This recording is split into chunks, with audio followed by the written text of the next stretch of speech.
Question number 27. A farmer buys a used tractor for rupees 12,000. He pays 6,000 cash and agree to pay the balance in annual installment of 500 rupees plus 12% interest on unpaid amount. How much will the tractor cost him? A farmer is there. Farmer buys a used tractor for 12,000 rupees. Done. That is the total cost of tractor. Total cost of tractor is 12,000 rupees.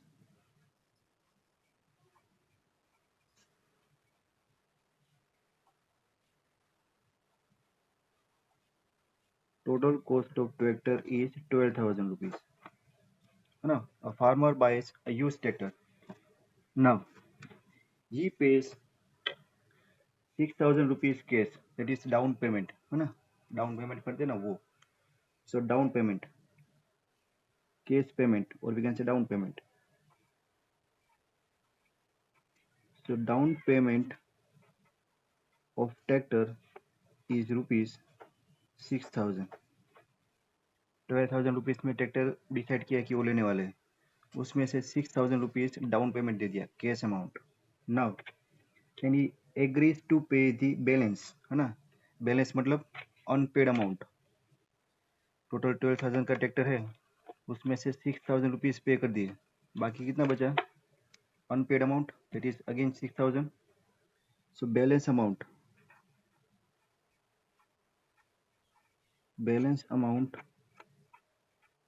या फिर इसको आप unpaid amount,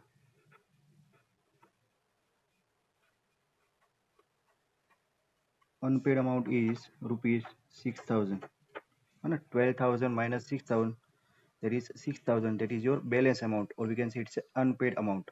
Now what is the condition? The farmer agrees to pay the balance in annual installment of 500 rupees. ये जो बाकी बचा amount है उसको कैसे पे करेगा? On instalment basis. Done.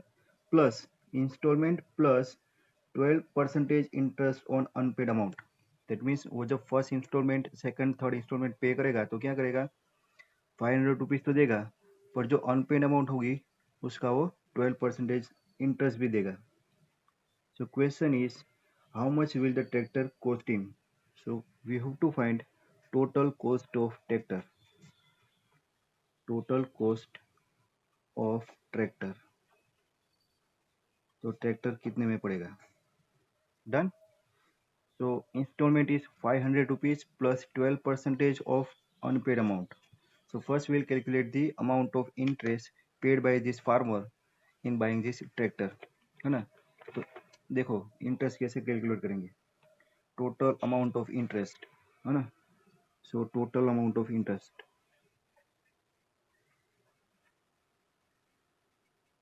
total interest paid by this farmer to buy this tractor. Instalment of 500 rupees का दे रहा है ना? मंथली जो इंस्टॉलमेंट उसका आएगा वो 500 रुपीज़ तो दे रहा है, लेकिन एक और कंडीशन है, जब वो इंस्टॉलमेंट पे करेगा तब वो 12% ऑफ अनपेड अमाउंट भी पे करेगा. Done. So first case when he pays first instalment, जब वो फर्स्ट इंस्टॉलमेंट पे करेगा तो क्या होगा? टोटल कॉस्ट ऑफ ट्रैक्टर 12,000 है, उसमें से डाउन पेमेंट 6,000 का हो गया.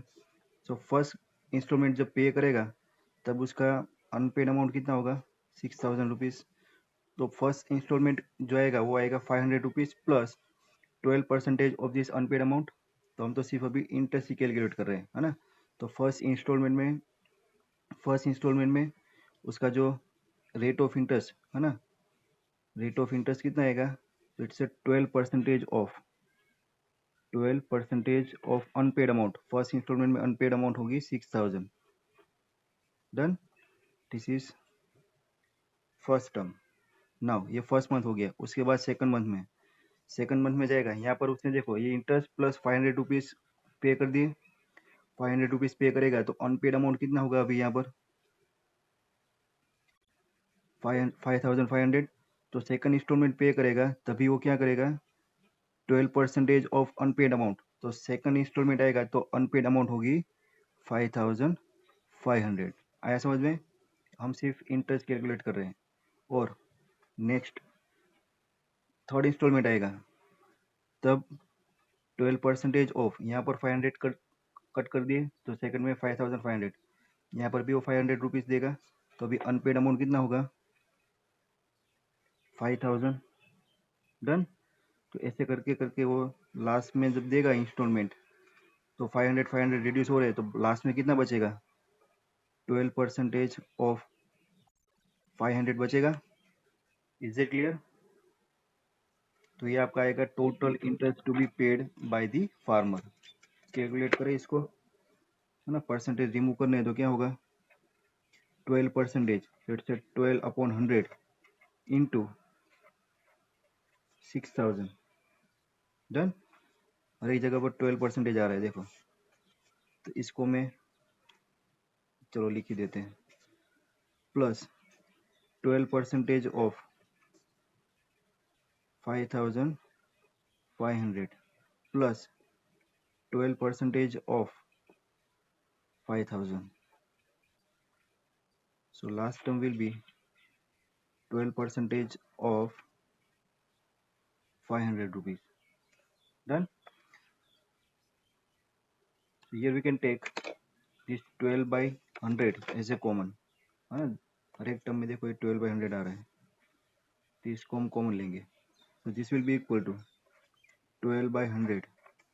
Remaining terms are 6000 plus 5500 plus 5000 up to 500. Done. Now for this series, है ना, ये जो सीरीज आई ना, देखो इसको मैं है ना ऑर्डर चेंज कर रहा हूँ। तो ये 12/100, यहाँ पर लास्ट टर्म है उसको मैं 5 आगे लिख रहा हूँ 500, उसकी आगे वाली टर्म क्या होगी? 1000। हाँ, ऐसे करते करते ये रहेगा 5000, ये रहेगा 5500 और ये रहेगा 6000। डन। देखो कौन सी सीरीज है? 500 पे कर रहे हैं तो वो कम हो रहा है, तो कॉमन डिफरेंस 500 है ना, तो एपी है। This one is our AP. This is nothing but the arithmetic progression, and for this arithmetic progression we can write first term as well as common difference. Done. First term A is 500, common difference D is also 500. Done. और यहाँ पर total how many terms are there वो नहीं पता है, तो वो find कर लेते हैं कि कितने इंस्टॉलमेंट दिए हैं, है ना। और लास्ट टर्म nth टर्म वो कितना है? 6000. So from this we will get total number of terms, और इसका सम करेंगे, है ना, तो total number of amount, total number of interest हमें मिलेगा। डन। तो इसके लिए पहले हम अलग से total number of terms find कर लेते हैं, है ना, ये वाला सिंप्लीफिकेशन आगे जाएगा, उसके पहले हम total number of terms find करते हैं। तो क्या होगा? It's a n equal to a plus n-1 into d, nth term that is 6000 equal to first term 500, number of terms नहीं पता है, common difference d is 500। Done. Simplify करो, 6000 minus 500, 5500 upon 500 equal to n-1, 0 0 cut, 5 11 सा n-1, 11 plus 1, so n equal to total 12 terms are there। 12 term का क्या मतलब हुआ? Total number of instalment are 12। Done. ये फर्स्ट इंस्टॉलमेंट था, ये second था, ये थर्ड था, और ये कौन से नंबर का था? 12th इंस्टॉलमेंट था। Done. So total number of instalment are 12। तो 12 इंस्टॉलमेंट में टोटल नंबर ऑफ कितना पेमेंट हुआ? टोटल इंटरेस्ट, तो ये इसका एडिशन करना पड़ेगा, सम ऑफ एन टर्म, इसका sum of n term, done, into 12/100 करना पड़ेगा, that is our total number of interest. So now we are finding S N,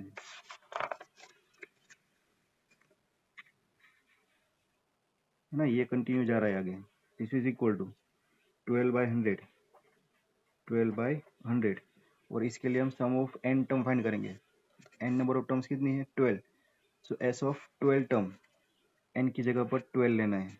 done. Now n equal to 12 is there. पहले यहाँ पर question mark था, अभी यहाँ पर 12 आंसर आ गया। सो एस एन फॉर्मूला पता है ना, S n equal to sum of n term n/2 2a plus n-1 into d. Done. We are using this formula. क्या होगा? n 12/2 2a, a is 100, 2 into a 1000 plus n-1 12 minus 1 11 into d common difference 500. Done. It's a 12/100. This one is 6. This one is 11 5 is a 5500 and 100. So it's a 6500. Done. 0 0 cut. 12 6 is 72 into 65. So 72 into 65 करो।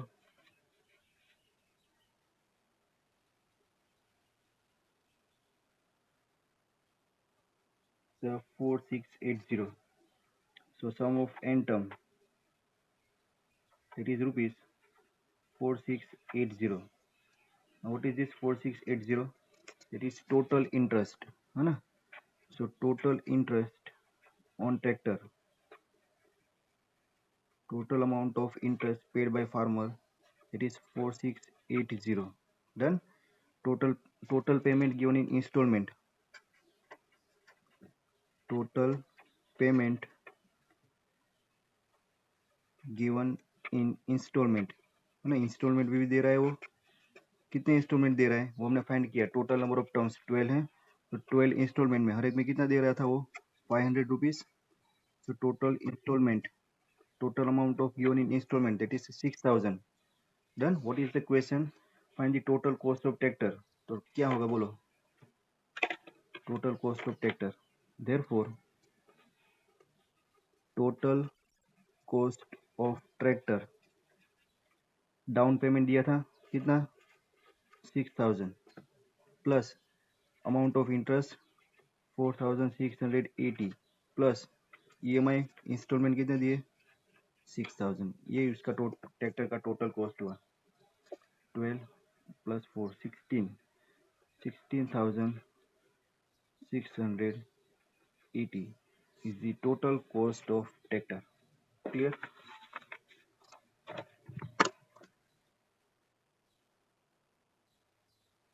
Is that clear? Now question number 28 is the same as question number 27. तो आपको खुद से करना है, हो जाएगा। देखो, Shamshed Ali buys a scooter for 22,000. 12,000 की जगह पर 22,000 रखना है। Done. He pays 4,000 cash. Down payment कितना हुआ? 4,000 and agrees to pay the balance in annual installment of 1000 rupees. 500 की जगह पर यहाँ पर अभी कितना है EMI? 1000 rupees and rate of interest is 10% on unpaid amount. How much will the scooter cost him? Tractor की जगह पर स्कूटर है। क्लियर? सेम। सो 28 आपको खुद से ट्राई करना है। Try yourself. Now next question, question number 29.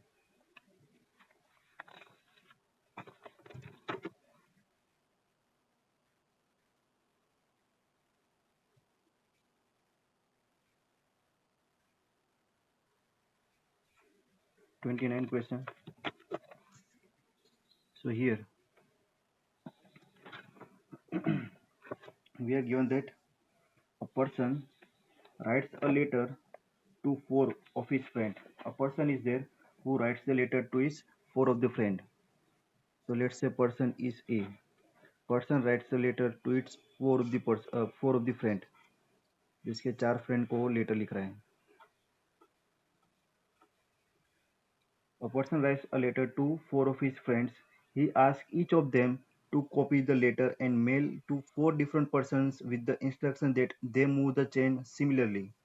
है ना। एक पर्सन 4 पर्सन को, 4 उसके फ्रेंड को लेटर लिख रहा है, और ये चारों आगे और 4 फ्रेंड को ऐसे लेटर लिख रहे हैं, है ना। ये भी आगे 4 को लेटर लिखेगा, ये भी आगे 4 को लेटर लिखेगा, ये भी आगे 4 को लेटर लिखेगा। डन। और इस इंस्ट्रक्शन देनी है कि ये भी आगे 4 और फ्रेंड को ऐसे लेटर लिखेगा। डन। तो ऐसे आपको जो चेन है वो कंटिन्यूसली विदाउट ब्रेक करके कंटिन्यू करना है। Assuming that the chain is not broken and that it cost 50 paisa to mail the one letter. The total cost of mailing one letter is 50 paisa. Find the amount spent on the postage when the 8th set of letter is mailed. है ना। We have to find the total cost of mailing this letter when the 8th set of this letter is mailed. 8 set. देखो first set कौन सा था, जब ये first person letter लिख रहा था ना, तब उसने कितने लेटर मेल किए, फर्स्ट पर्सन ने 4 को किए।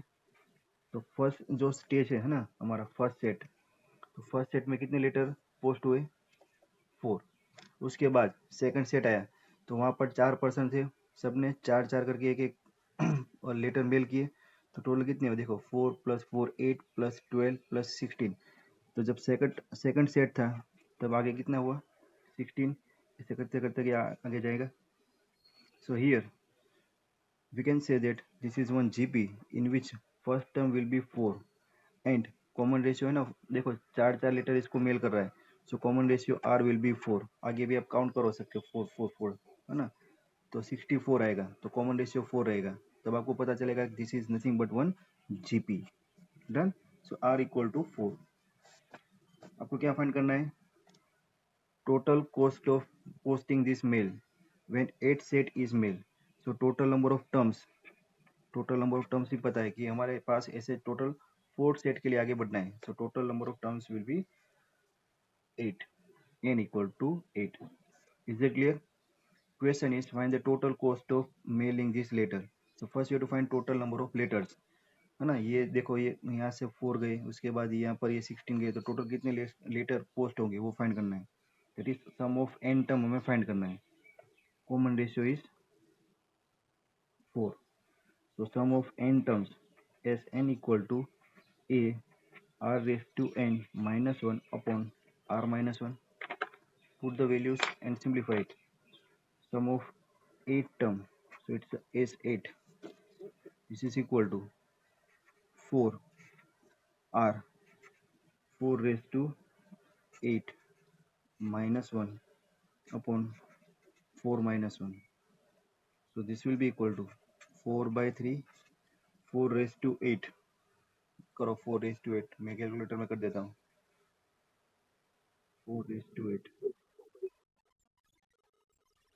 65536 36 -1। डन। तो ये होगा 4/3 65535। डन। 3 से कटिंग होगा, मल्टीप्लाई करो, फ्रैक्शन में आंसर नहीं आएगा कभी। सो S8 = कितना होगा,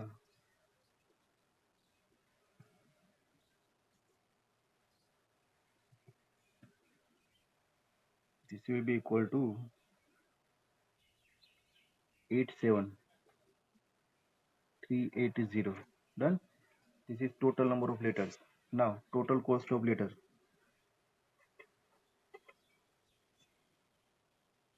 total amount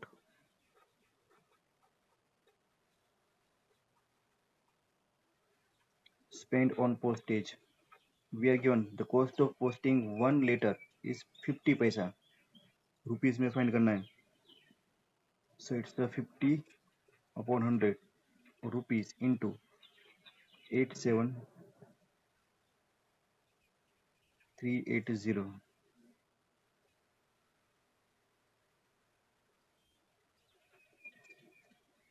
8738 into 5, 43690। done। This is the total cost of mailing the all the letters। simple, clear हुआ।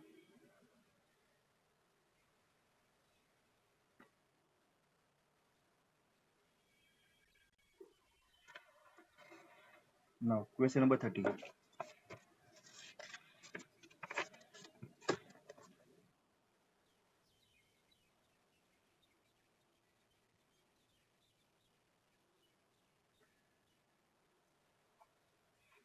30 question. A man deposited 10,000 rupees in a bank at the rate of 5% simple interest annually. So deposit amount, principal,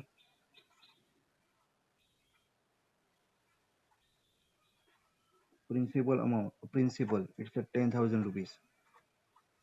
A man deposited 10,000 rupees in a bank at the rate of interest. No, it's a simple interest. Rate of interest, simple interest annually. So simple interest is 5%. Find the amount in 15th year since he deposited the amount, and also calculate total amount after 20 years. Two questions are there. Question को समझो. This is principal and this is rate of interest, है ना? And it is simple interest.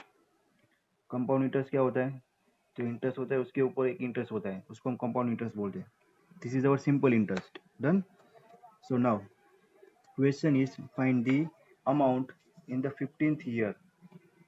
After the completion of 15th year, you have to find the total amount. तो first year की बात करें, है ना, 15th ईयर पूछा है तो हम पहले फर्स्ट ईयर देखते हैं कि after the completion of first year कितना अमाउंट मिलेगा. तो फर्स्ट ईयर के लिए सिंपल इंटरेस्ट कितना होगा? It's a 5%. 5% of 10,000 rupees. जो भी प्रिंसिपल है उसका 5% हमें फर्स्ट ईयर के एंड पर सिंपल इंटरेस्ट मिलेगा. Done. This is equal to 5/100 into 10,000, 0 cut. So we are getting 500 rupees as a simple interest. So what is the amount after the completion of first year? Amount after first year. After the completion of first year, we are getting 10,500. Done. ये तो first year हुआ. पहले हमारे पास कितनी थी amount? 10,000. उसके बाद 10,500 मिलेगा. डन. सिंपल इंटरेस्ट है. तो कैन यू से after the completion of second year कितना मिलेगा? अगेन 10,000 के 5% ही मिलेंगे. 500 रुपीज एड होंगे तो 11,000 होगा, है ना, क्योंकि ये सिंपल इंटरेस्ट है. ये जो 500 रुपीज है उसके ऊपर आपको इंटरेस्ट कैलकुलेट नहीं करना है. आपको 10,000 रुपीज है उसके ऊपर ही इंटरेस्ट कैलकुलेट करना है. तो एवरी ईयर कितने रुपीज इंक्रीज होंगे? 500 500 500 इंक्रीज होंगे. तो आपको एक ये सीरीज मिलेगी. कौन सी होगी ये? Arithmetic progression. यस और नो, है ना. ये सब खेल सिंपल इंटरेस्ट का है. सिंपल इंटरेस्ट दिया तो आपको यहाँ पर ये अरिथमेटिक प्रोग्रेशन मिल रहा है. यहाँ पर सपोज कंपाउंड इंटरेस्ट होता तो ये नहीं मिलता, तो ये सम ही नहीं होता. Done. So this is our AP. Now what is the question? After the 15th year हमें कितना अमाउंट मिलेगा? तो आपको 15 टर्म फाइंड करनी है. This is our nth term का formula. nth term is a plus n-1 into d. Done. After the completion of 15th year, so we are getting a15. So a15 first term 10,000 plus 14 into d, common difference और एक साल का interest कितना है? 500. This is equal to 10,000 plus 7,000. So after the end of 15th year, we are getting total amount as a 17,000. Done.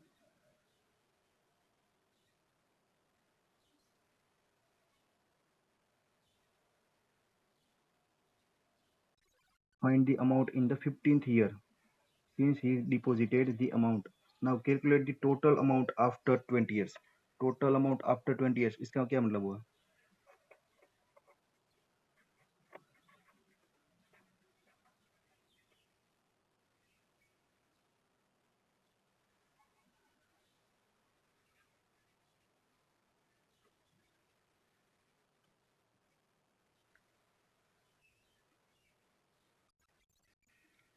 total amount of 20 years. It's a S20. Done. So sum of n term, n by 2, 20 by 2, 2 into a, 20,000, plus 20 minus 1, 19, into d, 500. This is equal to 10. ये कितना होगा? 20,000 plus 9,500. So it's a 29,500 into 10. So it's a 2,95,000.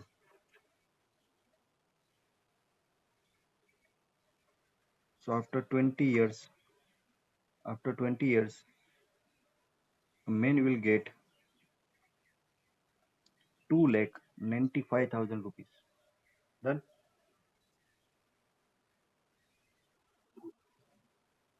चलो last.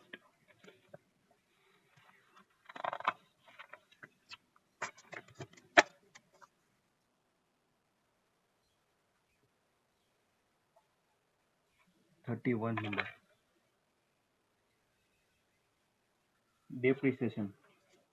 A manufacturer reckons that the value of machine which cost him 15,625 will depreciate each year by 20%. है ना? देखो, एक अनुमान लगा रहा है क्या कि जो भी मशीन है वो मशीन की जो वैल्यू है ना वो डेप्रिसिएट होगी. आप कोई भी चीज़ ले लो तो उसकी जो वैल्यू है ना वो एवरी ईयर डिक्रीज होती जाएगी. डन. तो यहाँ पर ये जो मैन्युफैक्चरर ऐसा बोल रहा है कि ये जो मशीन है that is real cost is 15,625, that will be depreciated each year by 20%. तो उसकी वैल्यू पर ईयर 20% डिक्रीज होगी. Find the estimated value at the end of 5 years. तो आफ्टर द 5 year, आज हमने जो मशीन है परचेज कर ली तो 5 साल बाद अगर उसकी जो रेट है उसका डिप्रिसिएशन 20% है तो 5 साल बाद वो जो मशीन है उसकी वैल्यू क्या रह जाएगी. डन. वो हमें फाइंड करना है. So value of machine, actual value of machine,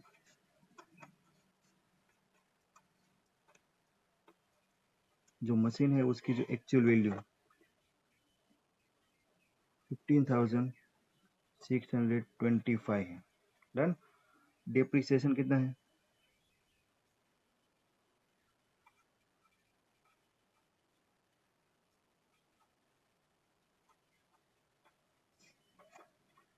20%. Depreciation सबको पता है ना क्या होता है? Decrease in value. तो 20% है. तो जो ये ओरिजिनल वैल्यू है उसमें से ये 20% डिक्रीज होगा. तो कैलकुलेट करें. After the 1 year, after the completion of first year, value of machine. बोलो क्या होगा? कैसे डिप्रिशिएट करेंगे? मशीन की जो वैल्यू है ये वैल्यू डिप्रिशिएट होगी तो इसमें से कम होगा. 15,625 में से कम होगा. कितना कितना परसेंटेज डिप्रिसिएशन है? 20%. 20% ऑफ किसका? ओरिजिनल प्राइस है उसका. So it's 20% of 15,625. ये समझ में आया? ओरिजिनल प्राइस है उसमें से उसका ही 20% डिक्रीज होगा. क्लियर? ये समझ में आया? ये इंपॉर्टेंट कॉन्सेप्ट है. सो इट्स 15,625 माइनस इसका 20%, 20/100. करो कैलकुलेशन. क्या होगा?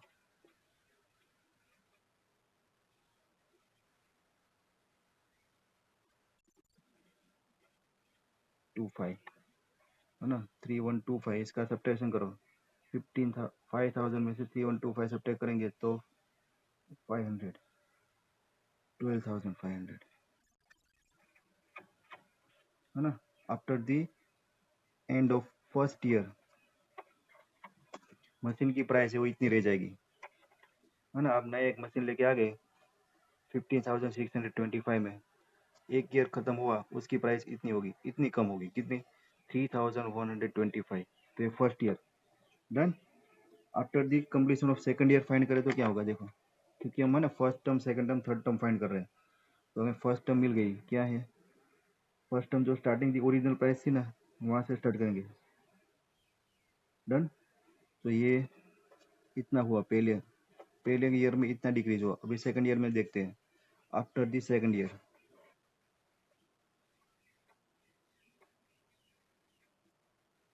सेकंड ईयर में क्या होगा अभी इतनी प्राइस है, उसका डिप्रिसिएशन होगा 20%, 20% ऑफ 12,500 कितना होगा 20/100 इंटू 12500 00 कट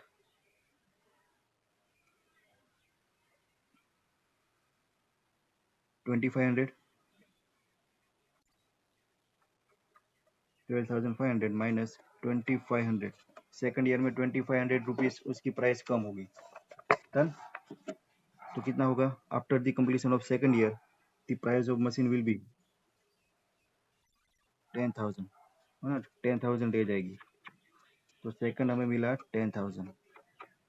डन। उसके बाद थर्ड थर्ड ईयर देख लेते हैं, है ना एक और टर्म देखते हैं। After third year, after completion of third year और 20% डिक्रीज होगी।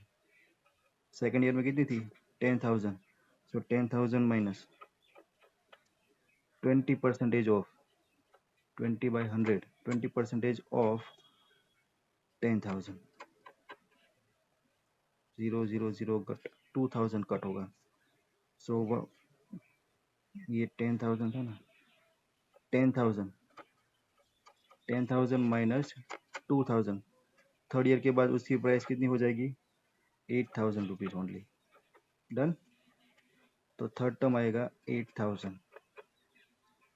चेक करो कौन सी सीरीज है 12,500 10,000 8,000 डिक्रीज होती जा रही है price. This is value of the machine after the completion of first year, this is second year, this is third year, है ना। 5 साल के बाद पूछा है, आप ऐसे ही कंटिन्यू करते जाएंगे तो आंसर मिल जाएगा, लेकिन ऐसा नहीं करना है, हमें तो फॉर्मूला यूज करना है। देखो कौन सी सीरीज आ रही है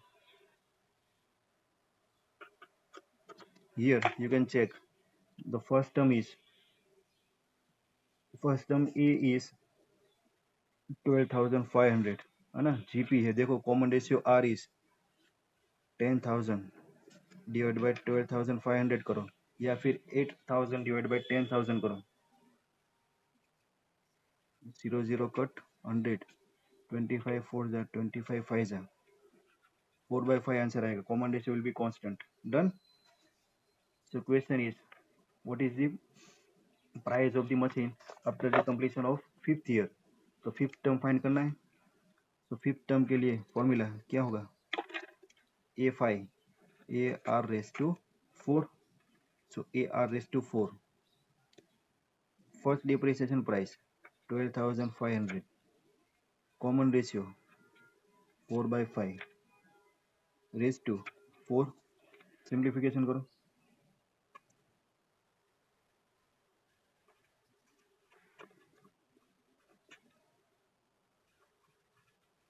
डन।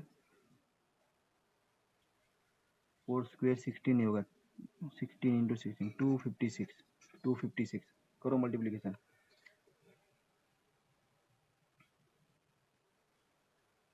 ये 20 हो जाएगा, 256 into 20, so this is equal to 5,120. So cost of the machine after the completion of fifth year will be 5,120. Clear? Is that clear?